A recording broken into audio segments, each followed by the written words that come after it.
September 3rd, Middlesex 12th House seat. That's the seat currently held by Representative Balser, who is retiring after a long service there. These three candidates are running as Democrats in the primary on September 3rd, but because there was no Republican or unenrolled candidates on the ballot in November, whoever wins in September will be the new state rep from this district, which includes parts of Newton and about half of Newton and a little bit of Brookline. So good morning. I'm really looking forward to this one. There's today we have three candidates that I know well from various times and tenure on the Newton City Council, former City Councilor Greg Schwartz and current City Councilors Bill Humphrey and Rick Lipof. Good morning, guys. Glad to have you here. Good morning. We just to give you in the audience a little idea of what the plan is here. This will be an hour-long debate. There'll be no opening statement. We will have a 90-second timed closing statement for each of the three candidates. Other than that, we will not be using a clock or a timer. We do ask that you be respectful of the other candidates and our viewers and keep your answers concise and focused on the questions I ask. And I will reserve the right to interrupt, and my apologies now if I do interrupt, to follow up for a comment or in fairness to the other candidates. I did share with you all one question that I'll ask you towards the end of our hour, which is to tell us the name of any one person currently alive or deceased that you would like to invite to your home for dinner. Tell us what you would serve that reflects a tradition in your family and what you would want to talk to them about. So there you go. So we're going to start. This, the main focus of this event will be on matters of economic development. We may go some other places, but that's going to be our main focus today. And I want to start with a question about attracting businesses to Newton. Needham has TripAdvisor, Shark Ninja, NBC 10, and Big Belly, major employers that all exist in Needham. All four of them came to Needham from Newton, and they all moved here. Meanwhile, Watertown has dozens of life science companies. We have a couple of life science companies, but nothing compared to the ecosystem that has existed in Watertown, which has allowed that city to build 4 elementary schools and a new high school without an override. Needham hasn't had that. I mean, Newton hasn't had that great of a success track record attracting major employers. Tell me what you could do from Beacon Hill that might help Newton attract those kind of employers. And I'm going to start with Councilor Bill Humphrey. Good morning, Bill. Good morning. Well, it's an interesting question because I think part of our role as state representatives is going to be looking at probably the bigger picture as well in concert with our colleagues. So we're not necessarily going to be focusing just on Newton. I mean, the district itself includes Brookline as well. And I know there's a major proposal beginning to work its way through the process there for redevelopment in the Chestnut Hill, Route 9 areas of the district in Brookline. I think there's definitely a lesson to be learned from, for example, the life sciences issue that you mentioned. Yes, Brookline and Newton were bio-ready communities. They have the permitting and safety processes that are geared to attract life science, and we had identified sites where these things could go. However, clearly there was a further disconnect there, and we ended up really far behind the curve in trying to get on that bandwagon, as you alluded to, with the comparisons to other communities. And I think a lot of that came down to sort of slow political processes at the local level to make these type of reforms. And there's some discussion at the state level right now with the economic development bill about this issue as well. I don't obviously want a community to jump on the bandwagon, so early that we're getting behind something that's a bad idea, but clearly the length of time that it takes is a huge factor, not only for businesses, but for housing, for all these different other things in our community. There's a way to do a process that's still inclusive and lets everybody participate and have their voice heard without it dragging on so long that we just completely miss the boat. And I think that's going to probably be something that's partly dealt with at the local level, but I think many of us, after having served on the council, have had some level of frustration at the local processes on this, and it might be time to have the state take a greater intervention in smoothing out some of these obstacles. Great. City Councilor Rick Lipof, you're next. Morning. Yes, as chair of land use in my last term as chair, I was fortunate enough to and proud to get Riverside done and passed.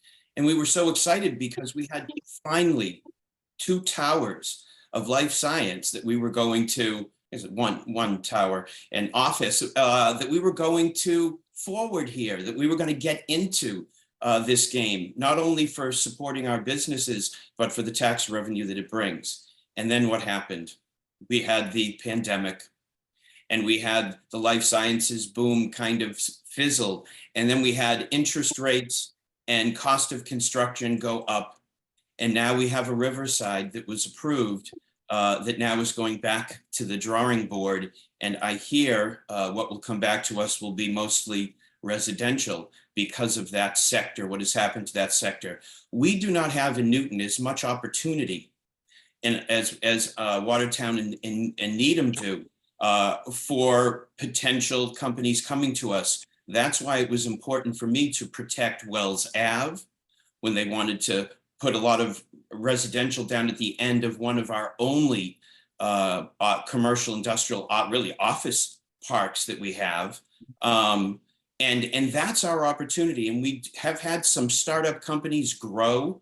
They often outgrow the space on Wells Ave. We have approved under my leadership, we approved a few expansions of buildings down there to bring more companies to Wells Ave.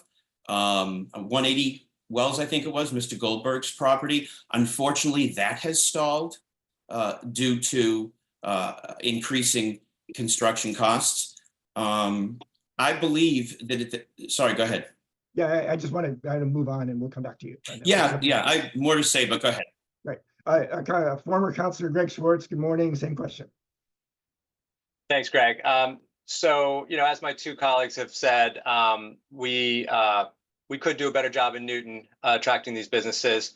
I think one of the first things when you ask a question like that and would be what's different about Watertown and Needham that makes them potentially more attractive and have been able to attract these businesses.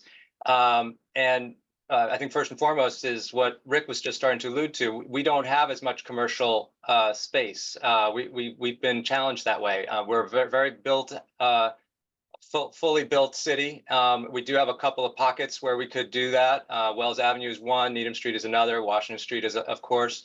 We've seen a kind of a loss of commercial space when we've put up more residential and permitted more residential projects. So I think we've maybe hurt ourselves a little bit on that. But then when you then also look at what we can do to do a better job attracting, we have a tremendously well educated workforce potentially. Life sciences, as you know, is a huge part of our state's economy. It's something like 140,000 jobs in the state. It's growing faster than most other areas, something more than 11% from 2021 to 23, and even continued to grow during the 23 to 24 period. We need to, use our competitive advantage, our human capital, and attract these businesses to Newton. And we were doing that under SETI Warren. We had the Mass Challenge Incubator, which, as we know, is a great way of getting startups to not only have a place to start their ideas, but to cross-pollinate with other businesses and folks that are in the same kind of entrepreneurial sphere and learn from each other. We can also do a better job, just like we're doing with green coaching. We could, as a city, and Brookline could do this as well, have coaches to help some of the smaller businesses be able to work on some of the challenges they face, like healthcare, providing healthcare and tax help. But I'll stop there. Thank you. So Greg, you mentioned, what is it the other municipalities did that Newton didn't do, and which is the one thing that none of you mentioned, which was in the case of TripAdvisor and NBC 10, the town offered a tax incentive, but the state also did. And I can tell you that the state rep and state senator in Needham was actively involved in making sure that the state incentives for those 2 companies were involved. And I hope whichever one of you is elected will also look and fight and push for those kinds of incentives to attract businesses here. So, but let's move on. I want to talk about housing, which is, I know, a top priority for all of you. I've heard you all talk about it. You all mentioned on your website. The Federal Reserve today came out with a report that said, we already knew that people were leaving to go to Texas or Florida or whatever, but Rhode Island, Maine, Vermont, New Hampshire all reported significant increases in the single-family homes they build and condos in May. In contrast, Massachusetts hadn't done any of that. It's just pretty comparable to what it was a year ago, which was also not much. You've all said it was a priority. Greg Schwartz, I want to start with you. The project on Needham Street, 800 units, the Northland project would have brought us 100, or will bring us 140 affordable units. When you were a city councilor, you voted against that. Given the enormity of our housing crisis, do you regret that vote? No, Greg, I don't. And thank you for asking me. It gives me an opportunity to address this question. I think it's actually a really important vote that I would point to as an example of being a legislator who listens to everyone, who thinks about issues in a scientific, fact-based way, does not simply toe some kind of doctrine or dogmatic line, and thinks about what an actual project will do, both good and bad. And while I was the chairman of the committee during that review and did my very best, and I think most people agree that I did a very good job of maintaining comedy and keeping us on track and getting that fairly reviewed. I did my very, very best to improve the project, which was in its from the start not a transit-oriented project. I have supported every single other project because they were transit-oriented, the Trio, the Riverside, the Austin Street projects. But this project from the start was challenged by both its size and the fact that it was nearly a mile away from the T, and it was on an already congested traffic corridor. So I did my very best to improve the project, worked very hard to get the developer to address the concerns that were being raised by the community. But when, despite our very, very diligent efforts, they were unable to address those underlying concerns, I did what I'm supposed to do, which is vote against something that's not good for the city and not good for the residents. And thank you. So Rick Lipof, you voted for it. And I have a follow-up question to that after this one, but was your colleague wrong to vote against it? You're on mute. Sorry about that. Yes, he was wrong. And I was vice chair at that time, and I didn't know until the night of the vote that he was voting against it. And I didn't know till recently why. I think this comes down to knowledge of the real estate sector and overall planning.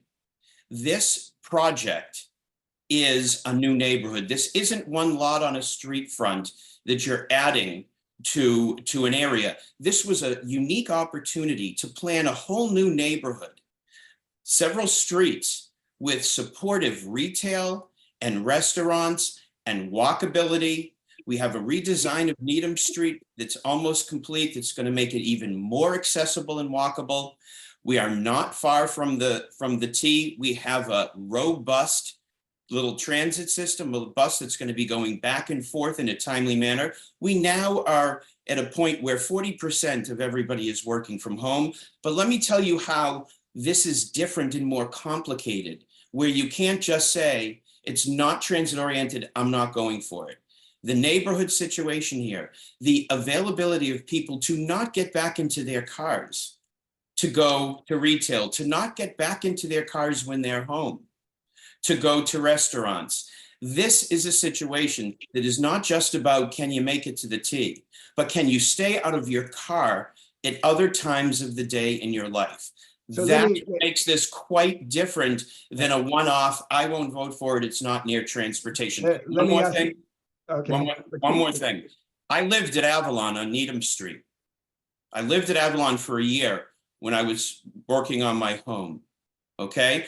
And it was a place that my wife would love to go back to because of the lifestyle, because we didn't have to get into our car. And I'll tell you this, on land use, and Greg knows this, and so does Bill, we look at the alternative.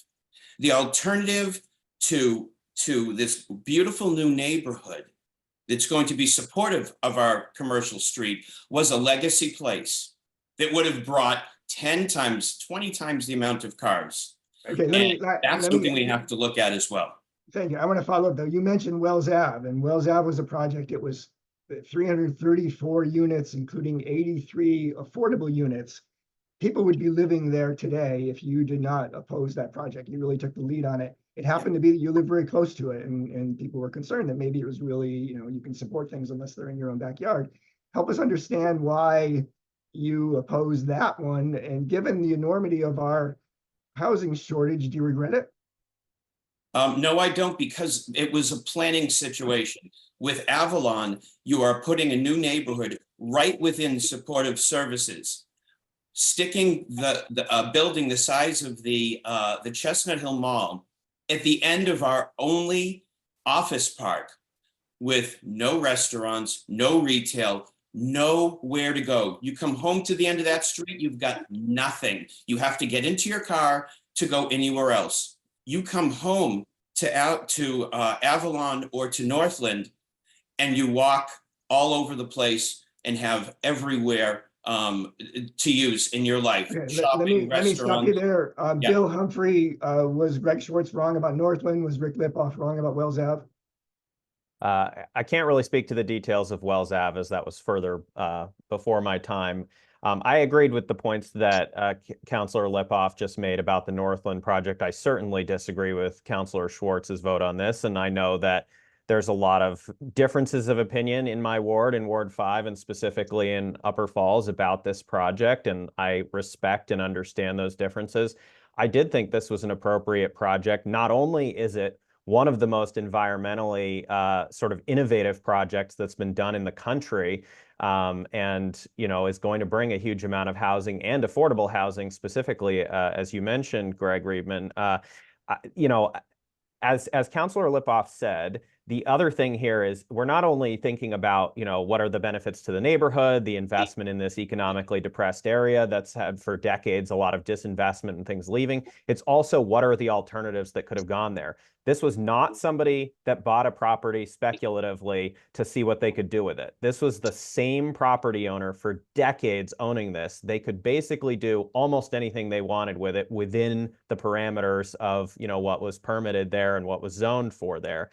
And what was zoned for there was probably going to be something more like a superstore of some kind, that, or a legacy place type thing, as Councillor Lipof said, that would have been vastly more traffic. The other thing is, when you have an environmentally contaminated site like both of the Northland properties at the end of Needham Street, it is very difficult and expensive to do almost anything with it unless you are also going to be doing a pretty significant project involving excavation of the soil for underground parking garages and so forth. So we were able to kill a lot of birds with one stone by doing this project. I understand it had some limitations, but we've got to build 200,000 new units of housing in the state of Massachusetts by 2030. Some of them are not going to be in the most optimal location possible, because that's sort of the reality of where we're at right now. We just have to do our best. I mean, I'm not going to sign off on every single project automatically. Okay. Certainly, I'm pretty sure everyone on this call was not very happy with the 528 Boylston project, because that's sort of a bizarre location on Route 9 that's hard to get away from. But, as a general principle, I think the point stands. Great, thank you. Greg Schwartz, I want to give you a chance to respond to that, and I do have a follow-up for you. Well, Greg, I think that, what you've just heard from my two opponents is just an example of them just willfully ignoring the realities. I hope that I'm wrong. I certainly have no ill will towards the developers. I wish that the traffic on Needham Street and the fact that Rick thinks that people are going to get home and stay home and not have to take their kids to any kind of soccer practice or any kind of other things around town is true. I hope that that's all true. I just, our role at that point in the city council is we're actually charged with considering whether the proposed project will cause more harm to the public ways and to transportation and accessibility or not. And this is an example of them just being ready to believe the developers and try to make excuses for them. They went up we let them go up 8 stories on these big buildings because we wanted to try to reduce the sense of density because they wanted to shoehorn 800 units into this area. And it's just not going to work on that artery. And Right. you know what? I appreciate you're asking the question because it's a real good distinction between the three of us. I mean, I am not beholden to the developers. I'm not taking money from the developers. I'm not trying to please them. And this at the state level, this is huge. We need to do state policy that promotes housing. We need to put the cities and towns, and the residents ahead of the profits of the developers. All right, I'm gonna stop you there. So I want to go back and ask you about state policy, or all of you, but first, Bill Humphrey and then Rick, if you could keep it short. Yeah, well, I mean, just look, I don't think any developer that's ever met with me has ever thought that I was doing whatever they wanted. Certainly those are, meetings where I'm pushing back on a lot of things and questioning certain things. And if I could wave a magic wand, I wouldn't be doing most of this stuff through the private sector to begin with. But this is the reality that we're operating within, right? We have to acknowledge the reality of how our economy is set up and work with the folks that do these type of things. Although I'd certainly like to see a greater public sector role as well. I mean, I think unfortunately, this is more of what we heard just after the mics got cut off at the league debate, where Dr. Schwartz said it's just politics about the accusations that he was making against the two of us. And I think I can't speak for anyone else, but I'm not prepared to just say anything to get elected. And I don't think we should be making these kind of attacks on each other. Thank you, Rick Lipof. I don't think you can. Greg, let's go to Rick and then we'll come back to you. I agree with that as well. I agree with everything that Councilor Humphrey just said, and I want to put something in everybody's ear to think about, and it's off of what Bill just said. I'd love for our government to build affordable housing and housing of all kinds, but the reality is that we don't do that, and we have to partner. And when we need 200,000 units, you can't vilify people that work with developers to build the real estate that we need. So the developer is not the big bad wolf. This is the partnership, the knowledge, and the work that we need to do to get these units done. Great. So let me, Greg, I'm going to give you a chance to respond, but let me ask you a question on top of that. You've been endorsed by Representative Ruth Balser, which is clearly a feather in your cap, but you've also been endorsed by 8 Newton City councilors who are all well known to be leaning on the housing skeptical side, and some of them have campaigned against the very housing projects that Newton has managed to get through. How do we know you're all in on housing? Well, Greg, I was going to say, first of all, what Bill said, it's all political, and I'm somehow saying things to get elected. That's no different. I mean, that's not true, and I'm sure Bill is saying all kinds of things that he's trying to get elected. I'm not doing anything that's unsavory, but getting back to the housing issue, I mean, come on, guys. I supported every single project other than Needham Street. I mean, you can't paint me as an anti-housing guy. I mean, well, how about those endorsements, though? Those endorsements paint you as an anti-housing guy. Well, Greg, look, you know as well as I do. I mean, you take support where it comes from. People are supporting me because they think that I'm more moderate than these two guys. Of course I am. The fact that I actually had the temerity to vote once against a project probably makes them think, wow, this guy actually is going to give it at least a rational thought to whether you support something or not. These guys have never voted against a project. So, so basically, I'm not vilifying everybody. It's all hands on deck. I'm not vilifying developers. But when it comes, I'm a progressive. I grew up in New York City. The developers, you know who the developers were back then, who were kind of taking the neighborhoods and gentrifying them and ruining the Upper West Side of Manhattan? Donald Trump. Okay? It's actually outrageous that our progressive wing of our party is so in the pocket of big business that they never even consider that they can criticize them when they don't absolutely, they don't actually have the public's best interest. They give you all kinds of goodies. And in this project, they did Passive House, which was great. And we pushed them. We pushed them to do as much as we could get them to do. And we still couldn't put lipstick on this pig. So that's why I oppose this particular project. I have the independence to do that. I'm saying that my opponents are not ready to do that. Thank you. Bill Humphrey, Rick Lipof, what about the endorsements that he's received from your 8 colleagues who tend to be unsupportive of housing? Should voters be worried about that, who care about building more Well, housing? I think, you know what? It's the reality.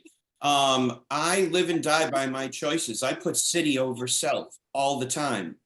And I'm taking endorsements from people in a big tent, but people that I respect in every one of their lanes.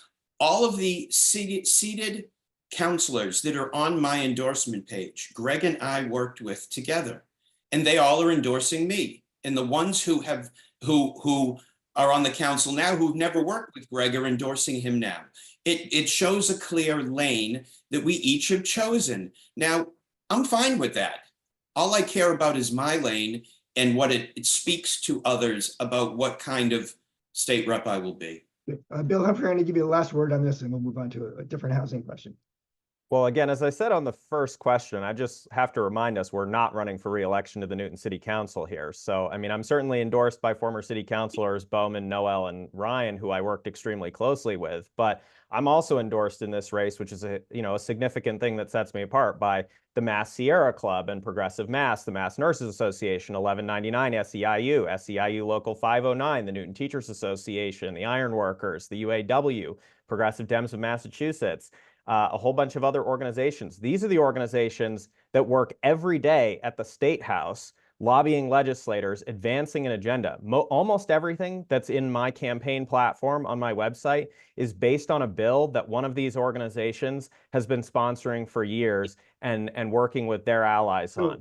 These are the important things that we should be focusing on a lot more than these local endorsements and who has what. The endorsements do reflect your values and the people who believe in you. So Bill Humphrey, question for you. You have all this union support. Should employers be concerned that you are indebted to all these unions and maybe not as favorable to the businesses in their own interests?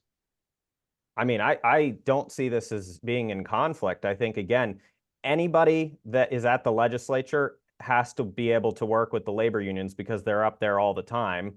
And in many cases, these proposals, I think, are good pro-business proposals that they're making. For example, just to give one thing, a proposal for universal pre-K, which is something that the unions have proposed, is good for business. There's a lot of ways in which it's good for business. It's important for the workforce. It itself creates more workforce, same with universal daycare and things like that. These are investments in our state that make it easier for some people to work and create jobs for other people, and that is itself economic activity.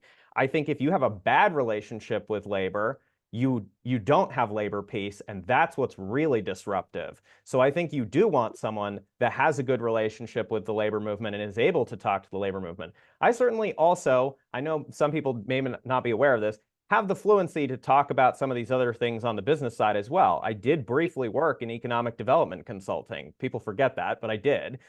So I don't think there's any reason to be concerned. And if anything, it's an asset here. But if you go to the State House and you are not in good with the labor unions, you're not going to get anything done. Right. Thank you. Rick Lipof and Greg Schwartz, should we be concerned about the endorsements that Bill Humphrey has from so many unions? The large unions. No, I actually agree with Bill in the sense that, the door is open. The door is open to organizations, to lobbyists, associations, anybody who comes to you and says, listen, I want to tell you about our story. I want to educate you about what I think you should know to help our group. And that's unions. That's all different kinds of situations. I'm proud of my unions that I have. I have the police and fire unions, all of them from Brookline and Newton supporting me. I have the state firefighters union supporting me. These are unions that have personal touches with me over the past 22 years of being a city councilor, and they have stepped up and said, we support you.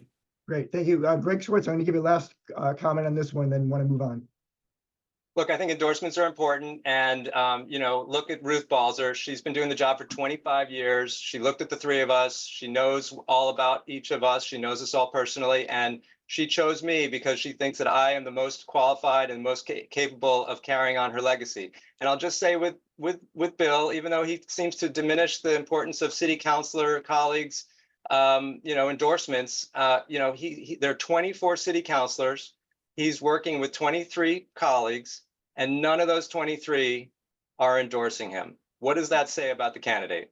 Thank you. I'm going to move Well, on. and again, the three that I worked wanna most ask you closely with, who to- happen to not be on the council anymore, are also supporting me. I wasn't diminishing any of the importance of the council endorsements. I was just saying that this isn't a council race. All right, thank you. I want to make sure we get to some of these. So let's talk about state policy for housing. And there's a lot of things in the bond bill, the housing bond bill that's now up on Beacon Hill, and I know you've all spoken favorably of what's in there.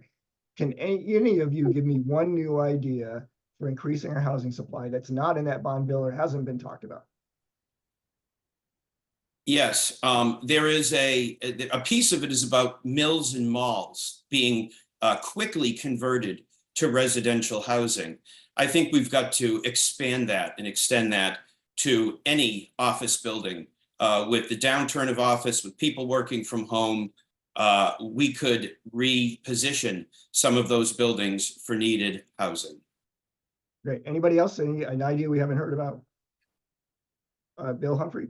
Yeah, so the one thing that I haven't seen proposed, which I think would help address a whole bunch of different things, both directly and indirectly, is we know that we need more ownership units for seniors to downsize to, but some of them I think should be through the public sector as part of a social housing program where you, as long as you're living in it and not renting it out, and you own it, it's yours, you can pass it to a family member, but if the family decides they no longer want the unit, then it goes back to the state. And I think that would help with making sure that we have a stable and affordable supply of, condos and so forth for people to downsize to, and that we're not having those sort of leave the control of the state for public policy purposes on some level. And I haven't seen that proposed yet. There have been pilot proposals around social housing for rental housing and things like that. But I think that missing piece for seniors to downsize to and stay within their communities,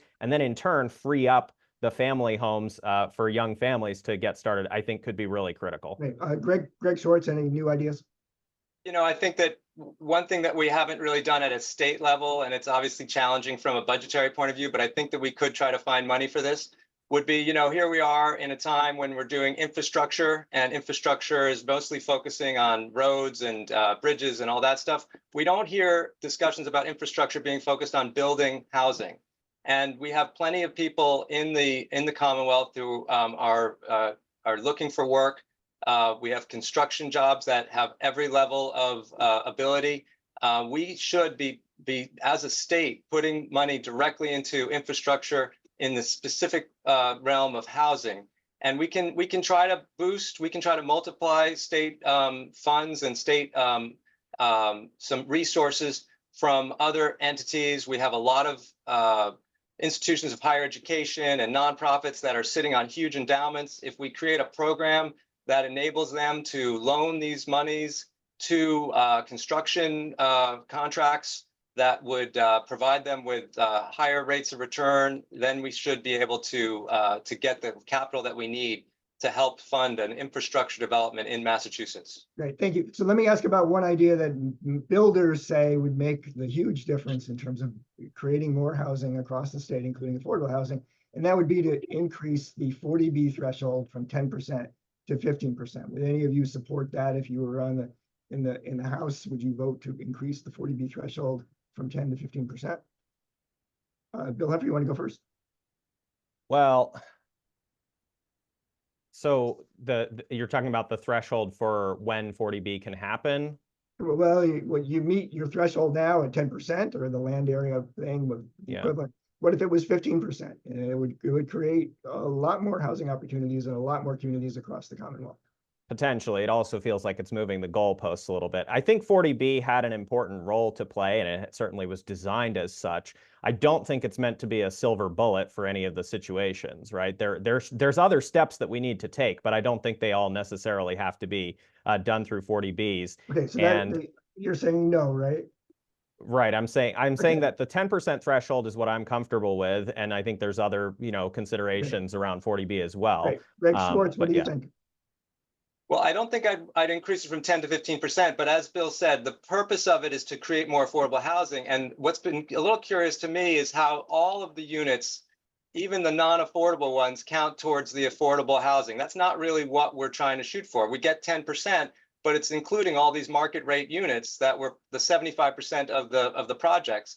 So if there is going to be any kind of adjustment, and I do think that you need to use carrots and sticks, but if you wanted to make a change, I think I would try to not give as much credit for those non-affordable units in the 40B program.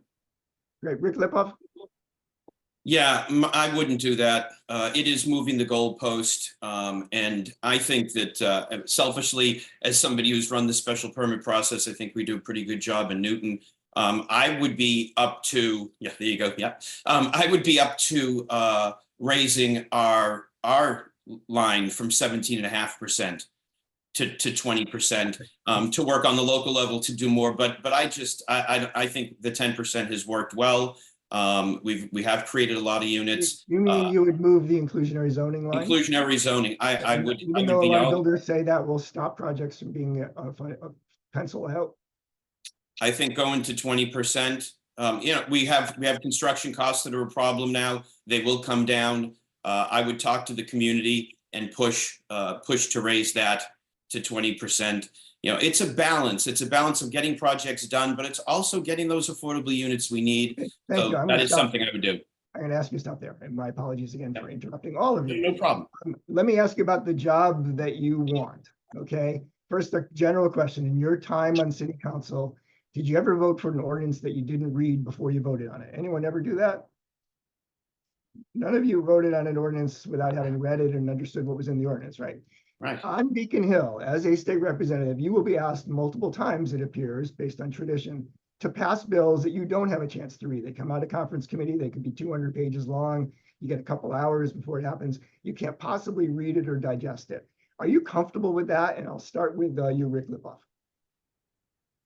Yeah, no, I'm not very comfortable with that. And I would hope, and this is why you have legislative aides, that there would be potentially a team that could review things for you and educate you if you can't read the entire thing. I'd like to read the entire thing. I'd spend weekends and nights. If when I'm elected, I will be phasing my company out and doing this job full time. And I have worked long hours my whole life with 2 jobs and raising a family at the same time.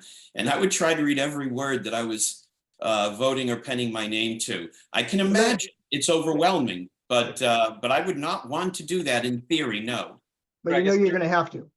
Greg, isn't your issue that they might present it to you with no time to read it, like the way that the leader? Absolutely, no yeah. Time. There are 2 weeks now to end the legislative session. Yeah, Greg. Here's my answer. In theory, that doesn't sit well with me. I will do what I can, as everybody does up there, to make the best decisions in the time I have allotted.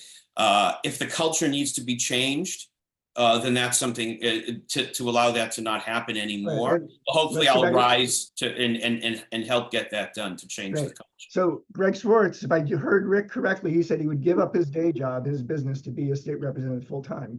You're a practicing doctor. Are you planning to give up your day job? And then I would like to know about whether you're comfortable voting on things you've never read. Yeah, no, thank you for asking. I know that question comes up. I'm ready to, and when I went into this race, I definitely have every intention of making the state rep position the priority and my full attention. What I have heard since getting into the race from some of the representatives and senators that I've talked to is that it's actually of some value to maintain a foot and in your profession so that you can have a reality check and you can actually know how some of your policies are impacting people, as well as keeping those lines of communication. I know that many of the senators and representatives, some of them are lawyers, but many of them have other businesses. They do find ways to continue to work a little bit in their field. I'm not planning to. I'm ready to give it all away, but if I need to maintain some connection, I'm certainly interested in looking at that. But my full priority. Let me get to the other question. Are you comfortable with the idea that you'll be asked to vote on things that you will not have read? So again, there's 2 issues there. One is how, is it a matter of the culture, like Rick was leading to, that you just don't, there's no opportunity to read it, if that's what you're saying. I mean, certainly I am used to being a generalist, being a primary care physician. I am used to not knowing everything about everything. I know what I don't know, and I know who to ask when I don't know. So I consult with specialists all the time who are much more knowledgeable in a particular area than I am, and I know who to trust. So if it comes to the opportunity, there's time to ask for some, expert interest. I know how to ask the right questions of people who are in the know. But if it's more that the schedule, it's July 30th and July 31st is the end of the session and they're dumping all these bills on us, that's something that needs to change. Great. So Bill, Humphrey, I want to ask you that, but also these two guys talked about I don't think you have a full-time job to give up. So I would love to understand what you're thinking about there. I know also that you live with your family, and the salary for a state rep is $70,000, which in Newton, Brookline is not enough money to live independently for almost anybody. Help us understand where you're at on that, and whether you're comfortable voting for things you were not going to get a chance to see. Yeah, I mean, I think the problem is not just legislative culture, but process. They've sort of centralized things to such a degree where they're not delegating to the relevant committees and so forth to get the work done over a longer period of time so that people actually have the chance to read the bills and it doesn't get all piled up. I think that we've seen them not do work for 18 months in this term and then suddenly try to do everything all at once, which I don't think is getting us very good outcomes. The reality, as the others have said, is that you are going to unfortunately be asked to vote for bills that you haven't had a chance to read completely. But you can, use your Control F on the computer and search for the relevant parts that are, of particular interest to you. And as others have said, talk to your other colleagues who specialize in some of the other areas. So let me ask you about your work experience. As I understand it, you've never had a full-time job with full benefits and everything else. Should employers and even workers be concerned about electing somebody who's never actually had a lot of experience in the workplace? Well, I have had a lot of experience in the workplace. I mean, but you've never had a full-time job. Greg, like many of the people my age, a lot of us have been classified or misclassified as contractors doing that type of work, right? Anyway, as you said, I do live at home in fifth generation in my house. We're working on plans for an accessory dwelling unit and so forth, but I'm certainly going to be doing the job full time. I enjoy the work of constituent services and, talking to folks, and I think that's going to be a big part of this job as well. And I'm certainly happy to work with staff, because the staff aren't the ones who are elected. We are the ones who are elected. So it's important for us to do as much of the work as we can, especially as freshman representatives. But I think I do bring the perspective of a lot of the millennial folks who have either been contractors or self-employed. I've certainly been self-employed many times. Most recently as a consultant for, working with other local elected officials on their constituent communications, which I think is super important in an era when local news has completely collapsed. I mean, I don't need to tell you that. We had a great resource in the Newton tab, and then now that's gone. If you don't communicate with your constituents. A different question here, and then I'll ask the same question to Rick. So Greg Schwartz is campaigning on the fact that he would be the only MD on Beacon Hill. That sounds like a pretty compelling argument. Help us understand why it would be better for voters to elect either of you rather than finally have an MD or have an MD working in the House of Representatives. You can go first, Bill, and then Rick. Well, certainly they've had doctors in the past in the House. I have nothing against him being a doctor in the House. The argument that I'm making is an argument for me, which is that I'm bringing a clear progressive vision, not only strategically, also on depth of policy and breadth of policy knowledge, that I have these relationships that I built up over the last 10 years at the state level with a lot of folks that work on these things. And that I have always prided myself on my focus on constituent services and constituent communications. I'm the only ward councilor in the race, and that is sort of the bulk of what we do as a ward councilor. Great. Thank you. Rick Lipof, same question about Dr. Greg Schwartz on Beacon Hill. Greg talks about there not being a doctor up there. Maybe there's a reason why. Maybe people are continuing to be doctors. We have a shortage of primary care, but I don't begrudge Greg for forwarding that, because it's an impressive thing. I'm a member of the Chamber of Commerce because I am an entrepreneur and the owner of a business that I founded 33 years ago that still thrives today, managing $1 million budgets and upwards to 50 people over the past. That's what I bring. I bring small business acumen. I bring 22 years of service in the political arena. And just to put it in, because everybody else talked about it, my endorsers include former Mayor David Cohen and the only statewide elected official, Deb Goldberg. I think that's what I bring to the table. Greg Schwartz, make the pitch for why we need a doctor on the Hill. Doctor in the house is what we say, Greg. Okay, there you go. All right. Make it quick though. We're running really short on time. So, well, thanks for pointing this out. If elected, I'd be the only doctor out of the 200 state legislators. It's true there's been doctors before, but there aren't any currently. It's a very important perspective. Right now, we're facing a tremendous crisis in healthcare delivery. After COVID, there's been disarray in the workforce. We've got emergency rooms that are backed up. We've got specialty appointments that take you half a year to get to. We've got patients in the hospital who can't get out to skilled nursing facilities because there's just no staff. That needs to change. In addition, greater than nearly half of the economy in Massachusetts is involved with either healthcare delivery or biotech. These are very important industries. And I understand the importance of making them work, of how they work, and putting the legislature, in the driver's seat when it comes to making good policy on healthcare. Okay, I'm gonna stop you there. I only have 30 more questions and we have 15 minutes. So we can try to keep these generally quick. There are 4 ballot questions that will be on the ballot in November. Including the tipped wage, which raises the amount that waiters and waitresses get to eventually brings it to the full minimum wage. I would like to know if you support or oppose the tipped wage ballot question. I'm going to start with you, Rick Lipof. I see both sides. Yep. Excuse me? Go ahead. Yeah. Yep. Yeah. I see both sides of it, and I am I'm on the sideline right now. I'm actually talking to Greg Schwartz, same question.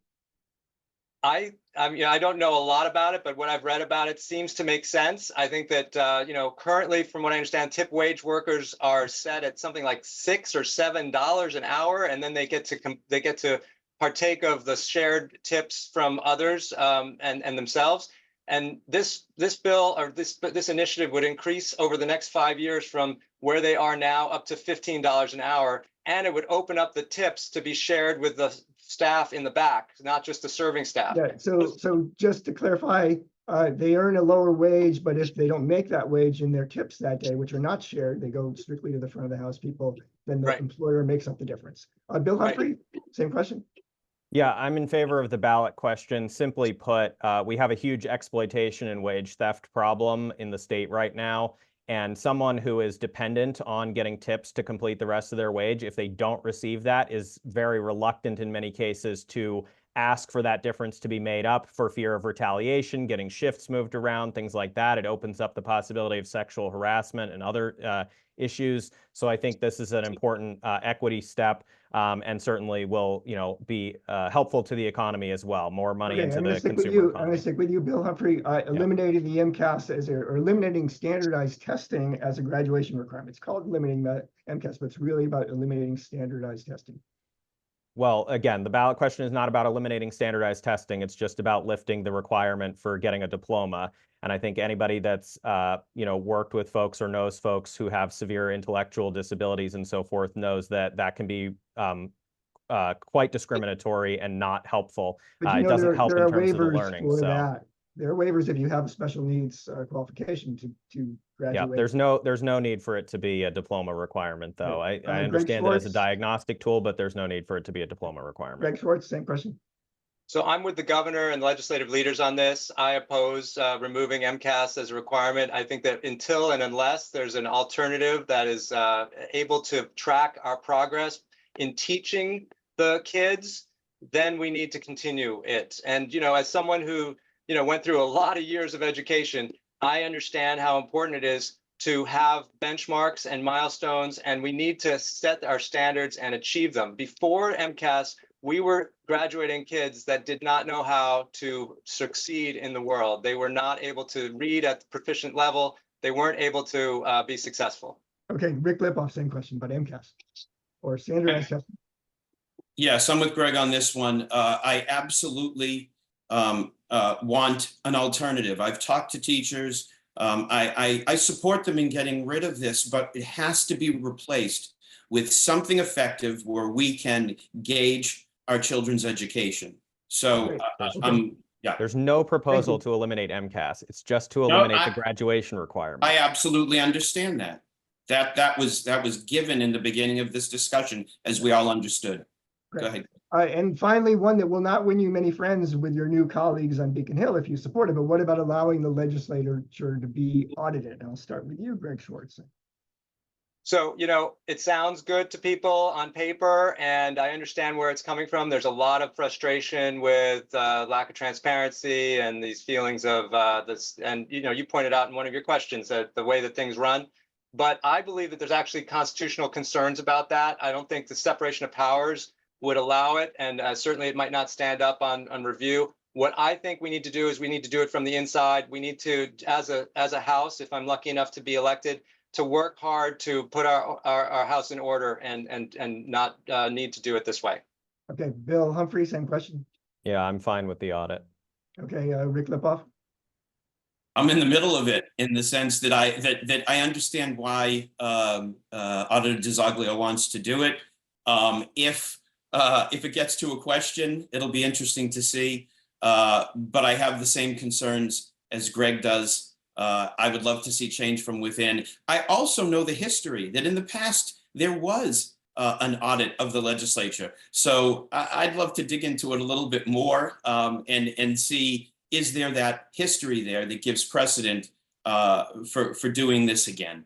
Okay, Bill Humphrey, why do the police believe that you don't like them? Well, I've certainly been a very strong supporter of police reform. I don't really hide that. I don't think it's going to be a particularly major issue in the coming years in the legislature because they're still waiting to see how things turn out with the recent reforms. But, you'd have to ask them. Okay, we are out of time and I still have that one last question in closing statements. This is a question I gave you all in advance. Tell us the name of one person currently alive or deceased that you would like to invite to your home for dinner. Tell us what you would serve that reflects a tradition in your family and what you would want to discuss. And Rick Lipof, I'm going to let you go first on this one. Okay, everybody write this down. Jenny with an I-E, Loitman, L-O-I-T-M-A-N, Barron. Jenny Loitman Barron. There's a lot of strong women in my lineage, especially my mother, who was chief rabbi for 18 years. But my great-great aunt, Jenny Loitman Barron, was a suffragette. She was the first woman appointed to the Supreme Court as a Massachusetts Supreme Court as a judge. She was an assistant attorney general. She's actually on the Women's Heritage Trail in Boston. She was an unbelievable ceiling breaker, and I would want to. What would you serve, and what would you want to talk about? I would want to have her at my Friday night table as a child. We couldn't go out. We were together on the Sabbath, and I would want her at that table eating my favorite meal, my mother's brisket, with my daughters there listening to the strongest woman of all Lipofs that started it, Lipof. She was a baron at Gopin, and her take on what is going on today, not only with women, but in politics in Massachusetts and the country right now, from a woman that never saw a barrier to her in her life. And what would you serve? Brisket and Okay. a bottle of red. Bill Humphrey, same question for you. So as I mentioned, I'm 5th generation in my house in Chestnut Street. 5 generations back was my great-great-grandmother, Martha Sullivan Abbott. I would actually invite her father to dinner, Sea Captain Thomas Valentine Sullivan. He made his fortune at sea fairly young. He struggled to figure out what it meant to have that wealth when so many people around him didn't, especially other young sailors struggling in poverty, and it affected his mental health. So he decided to commit himself to what he called social religion, which was sort of about service to others and doing good works, helping those in need. He ended up establishing the YMCA in the United States right here in Boston. And I think that spirit was handed down pretty strongly in each generation in our family. So In what's for terms of a dinner? food tradition, from the other side of my family, we have some food traditions I think he might find interesting. My mother's family is part of a very close-knit Azorean American community in Northern California agriculture. We used to go to the annual big cookouts for that. And I think a mid-19th century sea captain might be interested in Azorean barbecue, and he might have already had it already, in fact. Interesting. Greg Schwartz. Well, Greg, I thought a lot about this. I went through a couple different people, but I settled on my mom. And my mom, who passed away in 2010, I'd love to have her back and have her to dinner. I'd love to. She's basically the reason for a lot of what I've done. When I was 9, she was diagnosed with early Parkinson's. This is a disease that she had for 35 years. It slowly robbed her of her ability to walk, and then her ability to talk, and her ability to eat. And she fought it all the way. I was thinking a lot about this last night. I went to the Disability Pride event at the library, and so many of the stories that we heard from the panelists talking about the obstacles that they faced reminded me of the obstacles my mom faced and we as a family faced trying to help her throughout my formative years. And what's for dinner? Part of who I am. So what would I serve? It's funny. I actually would love to serve her brisket, but brisket made by my mother-in-law, an Asian woman from Taiwan who makes the most of, she lives in Texas, where my wife grew up. She makes the most amazing brisket. It's so much better than any of the brisket I ever had at Rosh Hashanah or Break the Fast. It's just been incredible. So we have that every Passover as well. Great. So interesting that all three of you chose family members. I've asked this question over the years, and people have said Gandhi and Barack Obama. And yesterday we had a candidate from Needham say Jesus, but you all chose a family member. So interesting. Thank you. There was one more question I wanted to ask, and this is a yes or no. I'll start with you, Bill Humphrey. Should Joe Biden step aside? Yes or no? Yes. Rick Lipof? Yes. Greg Schwartz? Unfortunately, yes, I think he has Parkinson's. There you go. Okay. So now we come to closing comments. I'm sorry, someone needs to remind me where we started. Did I start with you, Rick, when I asked the first question? Started with me. Started with you, Yeah. okay. So we'll go in the opposite order now. You have 90 seconds to give us closing comments. We'll go Greg Schwartz, Rick Lipof, and Bill Humphrey. Go ahead, Greg. Thanks, Greg. So thank you again for hosting this. You're an excellent host. You're a great moderator. You've asked us some very good questions, and they've differentiated us very well. With me, let me just clarify. With me, you get 3 sets of skills and experience. Number 1, you've heard about it, my doctor's experience. Why is that important? Primary care physician. I know how to address problems, problem solve, getting facts in a scientific way, talking to people, conferring with experts, collaborating with my colleagues to get the best possible result for my patients. This is definitely an approach that I want to bring to the State House. It's also all about prevention. As a primary care physician, you're thinking about how can you prevent future harms by taking action now. I want to bring that perspective to the state legislature. Number 2, you get my legislative experience from the City Council, where I served for 8 years, 2 of them as the chair of the Land Use Committee. I chaired meetings in a very fair way. Even when I was opposed to this project, I made sure that it was done in the most upright and complete way. I think that that's a tribute to how I work. And I know how to collaborate with people who I disagree with. And third, my legal training, we haven't touched on it much, but I did go to law school. And that was because after college, I worked in healthcare advocacy against the tobacco companies, as well as a legislative aide for a congressman. And I saw in that position just how much legal training was important in advocacy and legislative policy. Rick, you're next. 3 for the price of 1. And here. I'm not sure what happened there, but Rick, can you hear me? Now I can. You disappeared for a minute. Okay.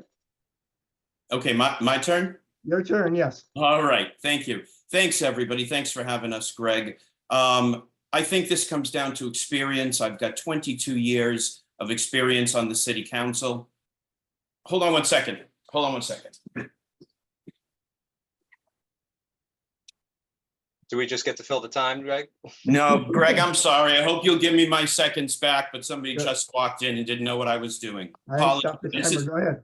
This Go is Zoom.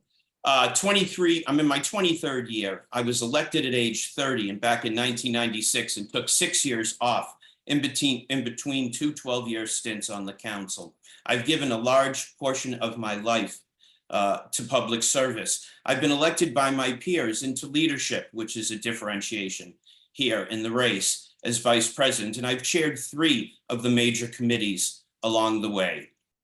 I have created the traffic council, and I have created a reputation on the council of bringing people together and finding a way how to get to yes. I'm a results-driven leader with, as I say, decades of experience. Trust in the State House is at an all-time low due to a slow and opaque system.